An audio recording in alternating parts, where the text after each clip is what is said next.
Hey guys, welcome back to another lecture video for Chem 115. In this lecture video, we will learn how to interpret the meaning behind the value of the equilibrium constant Kc. Overall, it turns out that the magnitude of the exponent, if written in scientific notation, or just overall the size of the value of Kc, will provide us an insight as to which side in a chemical reaction will be favored once equilibrium is achieved. And we're going to go ahead and take a look at three scenarios. We're going to take a look at the scenario in which the formation or production of products is favored at equilibrium, or in a second scenario, the formation or production of reactants will be favored at equilibrium. And finally, neither reactants nor products will be favored at equilibrium. So we're going to go ahead and start by looking at a value of Kc that's going to be far, far greater than 1. Okay? Like 1,000,000, for instance, right? That's just an extreme number. And so for now, without going into great detail, 1 will act as our reference point. And we'll understand why 1 is our reference point when we look at the third scenario. So overall, if we have a very large equilibrium constant such that it's far, far greater than 1, then that's telling us that the reaction is going to go forward towards completion. And at equilibrium, the reaction vessel will be rich in product. So this is the scenario in which the formation or the production of product is favored. And that is when the equilibrium constant K is far, far greater than 1. And so what we want to do is understand why this scenario signifies that the reaction vessel will be rich in product. So let's go ahead and take a look at this chemical reaction where we have 2 moles of sulfur dioxide reacting with 1 mole of oxygen gas to produce 2 moles of sulfur trioxide. So at 25 degrees Celsius for this specific example, the equilibrium constant, capital K subscript C, is equal to 7.0 times 10 to the positive 25. And so it is the magnitude of the exponent that makes this equilibrium constant far, far greater than 1. And so if you guys recall, the equilibrium constant is simply a ratio of the rate constant of the forward direction over the rate constant of the reverse. Okay? So scrolling down over here, we can see that the equilibrium constant Kc can be expressed by writing the mass action expression. And so this really is not necessary for us to understand this specific point that I'm trying to make. And so if you guys recall, the equilibrium constant Kc is a ratio of 2 rate constants, which is going to be the rate constant of the forward over the rate constant of the reverse. And so if I were to take this value, 7.0 times 10 to the positive 25, and write it as a fraction so that I get something that looks like this, I can go ahead and use this fraction. Oops, sorry, wrong one. So I can go ahead and use this fraction to give me a sense of the relative value of what the rate constant is for the forward reaction versus the reverse. And so if I were to kind of overlap the rate constant with this fraction, so that 7.0 times 10 to the positive 25 is kind of representing, I shouldn't say equal, it's kind of representing the rate of the forward direction. And this 1 is representing the rate of the reverse, the rate constant for the reverse. Now I do need to say that these values, they are not the actual rate constants. Okay. And so what I'm doing is I'm using these values as a way to relatively express the rate constant for the forward and the rate constant for the reverse. So I'm just going to go ahead and put a note here. It says they're going to be our relative rates. Okay, so we don't really need to figure out the actual rate constant for the forward and the actual rate constant for the reverse. We just need to get a sense of what's moving faster compared to the other. Okay, so what's moving at a faster rate?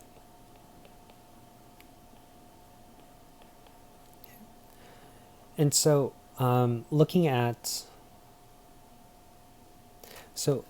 the values, 7.0 times 10 to the positive 25 is much larger than 1.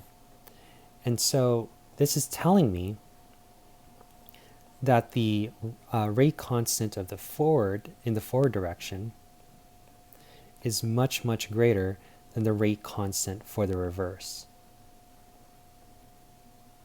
And so if the forward direction is happening much faster than the reverse, then it would make sense that at equilibrium, the reaction vessel will be rich in product. And so we can go ahead and diagram this concept by using a graph that we've already seen in a previous lecture video. And so this would be the scenario in which the rate of the forward reaction is going to be much greater than the rate of the reverse. Let me just go ahead and use -1 just to be consistent. I'll put an arrow here. And so if these, initial rates, if you will, of the forward reaction is much greater than the initial rate of the reverse, it's going to affect the amount of reactants and products once equilibrium has achieved.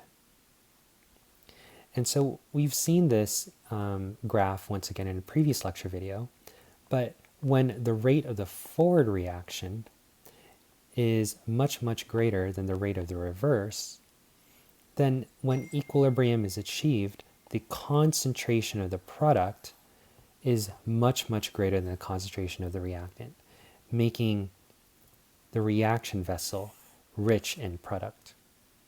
Okay. So hopefully you guys kind of understand this logic that I'm trying to convey.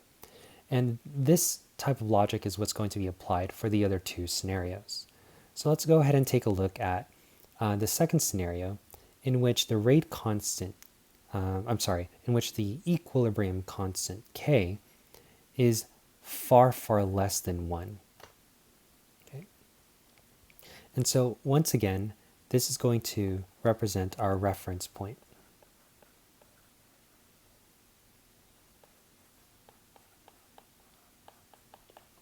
Okay. And so basically, if the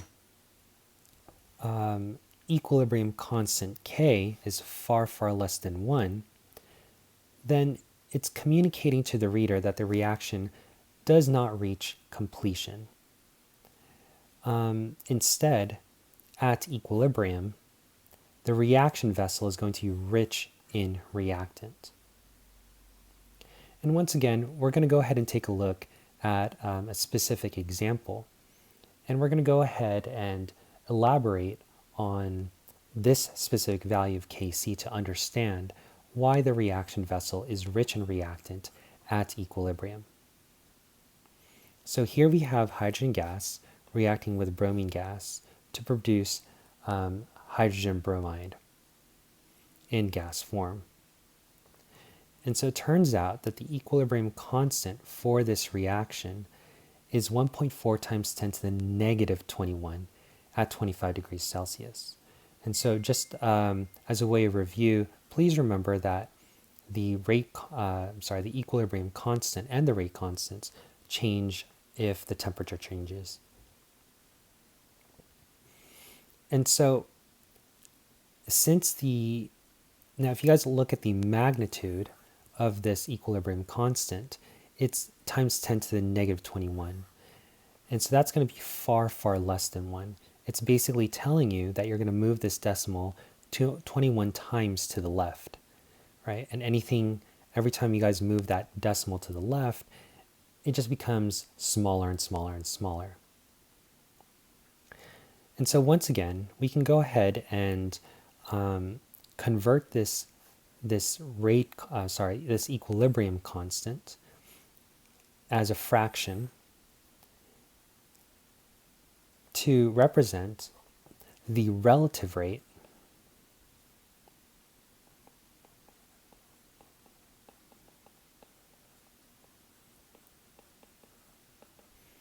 of the rate constant of the forward over the rate constant of the reverse. Okay? And so if you look at this specific, if you look at the numerator, so 1.4 times 10 to the negative 21, that's going to represent the relative rate of the rate constant in the forward direction. Notice how this number is much, much smaller than 1. Okay, and 1 is going to represent the relative rate of the rate constant in the reverse direction. So really this is the scenario in which the rate constant of the reverse is much, much greater than the rate constant in the forward direction. And so if we were to apply this to this chemical equation, this is telling us that the reverse direction is happening much faster than the forward. And so when equilibrium is reached, it would make sense that the reaction vessel is going to be rich in reactant because there are a lot more reactants being produced than products. Now we can go ahead and diagram the differences in the rate of the forward and the rate of the reverse through this graph that we've covered in a previous lecture video. And so as you can see, the rate of the initial rate, if I draw a line like this, I'm representing the instantaneous rate, line tangent to the curve. So notice how this specific instantaneous rate, this initial rate, is much steeper than the instantaneous rate for the forward reaction. So really this is the scenario in which K, the reverse reaction, K negative 1, is much, much greater than the forward reaction. And so since there's a difference in the rate of reaction for the reverse and the forward direction, it's going to affect how much reactant and how much product will be present at equilibrium. And if the reverse is happening much, much faster, then it would make sense that the concentration of reactants, the amount of reactants, would be much larger than the concentration of products once the equilibrium has been achieved for this chemical reaction. All right, and so we're going to go ahead and cover the last scenario in which the rate constant, the equilibrium constant, capital K with a subscript C, so Kc is approximately or equal to 1. And so when the equilibrium constant is approximately or close to equal to, is approximately or is 1, it means that the concentration of the product and the reactant are pretty much equal at equilibrium. And neither the forward or the reverse reaction is favored. And so looking at this example, we have reactant A interacting with reactant B to produce product AB.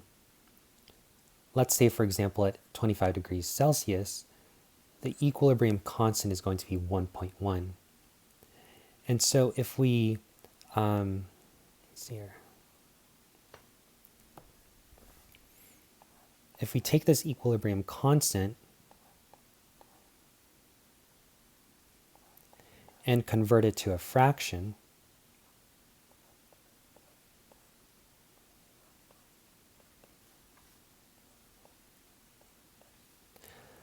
and if we overlay this with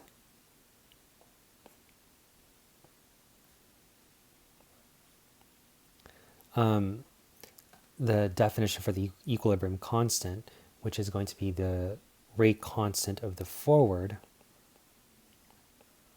over the rate constant of the reverse, we can see that the relative rate, let me move this just a little bit to the right, we can see that the relative rate for both the forward and the reverse is approximately equal.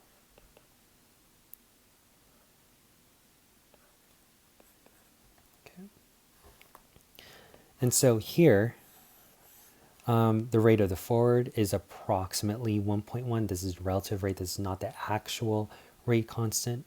And here, this is the relative rate or the relative rate constant for the reverse. So notice how, if you approximate this, this is 1 and this is 1. And so this is the reason why neither the forward or the reverse reaction is favored. And in terms of the concentration of reactants and products, they're going to be equal at equilibrium. Also, I want you guys to notice that these two values are pretty much equal to each other. It's approximately equal to 1. So this is the reason why 1 serves as our reference point.